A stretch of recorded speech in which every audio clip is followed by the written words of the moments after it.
Sauce Gardner has reason to be very happy. He goes from 1-7 to 7-2. And the Colts seem to be very excited across the board. They've gotten a lift. Sometimes when a team does nothing at the trade deadline, and it's all about spin, it's all about PR, it's all about propaganda. But like for the 49ers, they didn't do anything. I was on radio 95.7 The Game in San Francisco yesterday, and, fans and media who are invested in the team's success, they're a little bit salty. The 49ers didn't go make a move. Well, the message to the locker room is, hey, we believe in what we have. We don't need to bring any outsiders. We think we've got the team here that can get to where we want to go.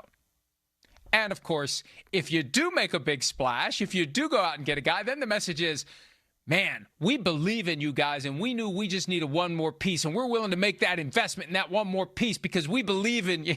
I mean, it's sad, but that's just kind of the way it is. But that's what the Colts feel. As long as the message is received, what the hell? BS away. Propagandize all you want. Here's Shane Steichen, head coach of the Indianapolis Colts, on the arrival of Sauce Gardner to the Indy defense. Really excited about adding Sauce Gardner to our football team.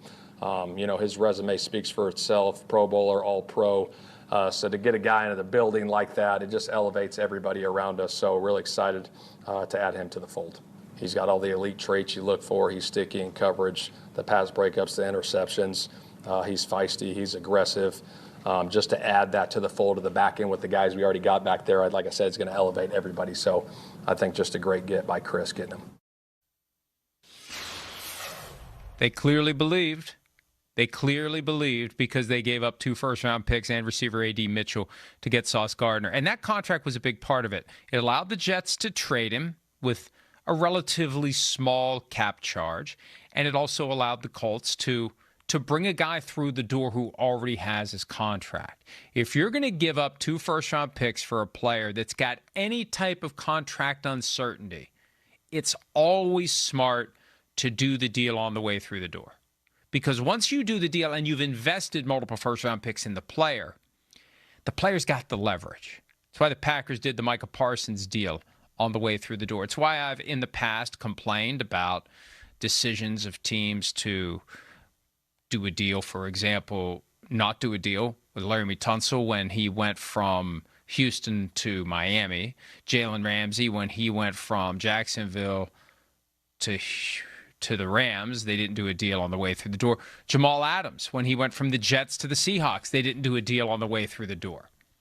Russell Wilson, when he went from the Seahawks to the Broncos, they didn't do a deal on the way through the door, and the player then acquired the leverage. And then the Broncos foolishly gave him a new contract just before the start of his first season in Denver. And look at what havoc that eventually wreaked on the Denver Broncos salary cap. So always do that deal either on the way through the door or right after the deal has been done. And one of the things I said yesterday, and one of the things I'm committed to going forward, evaluating these new contracts, not just from the perspective of when the team can tear it up with minimal impact on the salary cap, but when can the team trade it? Is this a quickly tradable contract? Plenty aren't.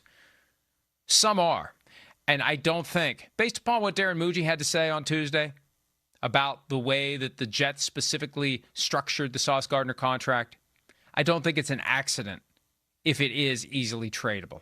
If there isn't some huge signing bonus. That's always the thing to look for. How big is the signing bonus? Because the signing bonus is what determines the cap hit. If you have a year 2 massive option bonus, that can be traded before the option bonus kicks in and the new team would pay it. So the key is going to be the signing bonus because that signing bonus gets spread out over 5 years. And if you trade him after 1 year, all that future signing bonus money that is allocated to year 2, 3, 4, 5 rushes into year 2. With a small signing bonus, it was $13.75 million for Sauce Gardner. It made it a lot easier for them to make that trade. Daniel Jones, one of the new arrivals in Indianapolis, who has boosted that team to a 7-2 record, he's happy about the arrival of Sauce Gardner. Here's what he had to say about it earlier this week. Yeah, I think obviously they believe in our team and what we can do this year. We've played well. There's still a lot in front of us, and we've got to go continue to improve and play well week to week. But as players, and you see that movement from ownership, from management and the coaches, I think, definitely gives you confidence. That's the key. We didn't add anybody. We believe in this team. We did add somebody. We believe in this team. We believe in this team. The message to all 32 locker rooms except the Jets, we believe in this team and the Saints. And look, other teams were trying. When you spend way too much time on social media, you see every possible take and argument. Oh, look, the Jets made moves and the Dolphins didn't. Why didn't the Dolphins make moves? Well, the Dolphins weren't just going to give guys away. And the Jets only gave guys away when they got offers they couldn't refuse. If somebody had made the Dolphins an offer they couldn't refuse for Jalen Waddle, he wouldn't be there. Bradley Chubb, he wouldn't be there. It's all about getting an offer that allows you to do that thing I said yesterday every team is always going to be willing to do. Remove the part from the machine, sell it to someone else, and put a new part in. Because that's all these players are. And we all need to accept that. It's a business. Football is family. No, football is business. They only say football is family because it's good for business to say football is family. Football is a calculated business at every level, and they're always paying attention to the roster. I've told this story before, but I think it's been a while. I was in a team's facility in one of the rooms where the coaches and the front office personnel meet. And on one side of the room, they had every position on the roster.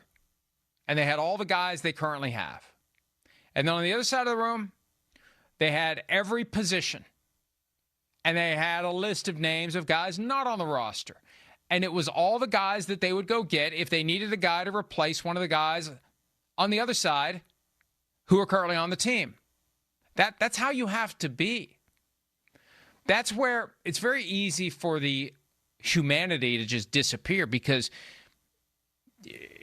you kind of have to. Okay, player gets injured. What are we going to do? This guy's not doing his job well enough. Who are we going to bring in? Who's out there? Who's on our list? Who's in our go bag? Who can we go find? We got to go find another piece because the piece that's currently in the machine isn't working the way it needs to. It's that simple. It's the way it goes. Hi, it's Mike Florio. Thanks for watching PFT on YouTube. Hit subscribe for the latest news and analysis from Pro Football Talk.